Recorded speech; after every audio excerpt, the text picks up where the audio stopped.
तो ये था ऑक्सीजन के बारे में आप लोगों को संपूर्ण जानकारी कि ऑक्सीजन के भौतिक गुण क्या थे, रासायनिक गुण क्या थे और ऑक्सीजन का उपयोग क्या है।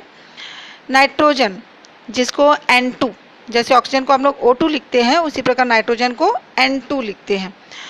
तो क्या आपने कभी सोचा है कि वायुमंडल में सिर्फ ऑक्सीजन गैस ही होती तो क्या होता, क्या हमारा जीवन संभव होता? वायु में नाइट्रोजन की उपस्थिति आपको पहले भी बताया है कि नाइट्रोजन सबसे ज़्यादा तो नाइट्रोजन ही होता है, 78%, 78% नाइट्रोजन जो है वो वायुमंडल में पाया जाता है ना। तो वायु में नाइट्रोजन की उपस्थिति ऑक्सीजन की सक्रियता को कम करती है। अगर सिर्फ ऑक्सीजन ही ऑक्सीजन होता तो भी हमारा जीवन संभव नहीं हो पाता। ठीक है, तो जो नाइट्रोजन है वो क्या कर रहा है, ऑक्सीजन की जो सक्रियता है उसको कम करने का काम करता है। इसके अतिरिक्त नाइट्रोजन हमारे लिए और भी कई प्रकार से उपयोगी है। तो इसके कुछ उपयोग हैं जो मैं आपको बता रही हूँ। यह पौधों और जीवधारियों के लिए वृद्धि के लिए आवश्यक है ना। पौधों के लिए मिट्टी से ये नाइट्रेट्स के रूप में उसको यूज़ करते हैं और पौधों की वृद्धि होती है।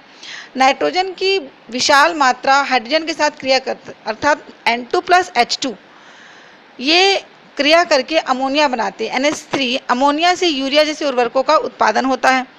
निष्क्रिय प्रवृत्ति के कारण नाइट्रोजन जो है वो निष्क्रिय प्रवृत्ति का होता है, सक्रिय नहीं होता, निष्क्रिय होता है, क्रिया नहीं करता है और इसी प्रवृत्ति के कारण ये विद्युत लैंपों में भरने के लिए इसका उपयोग किया जाता है।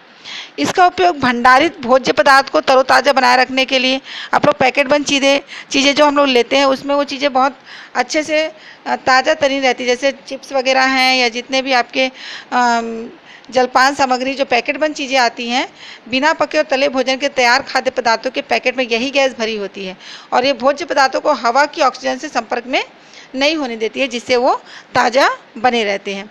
तो ये नाइट्रोजन का उपयोग है। और आगे आपको वायु प्रदूषण के बारे में, वायु प्रदूषण से बचाव और ग्रीन हाउस प्रभाव के बारे में बताऊंगी।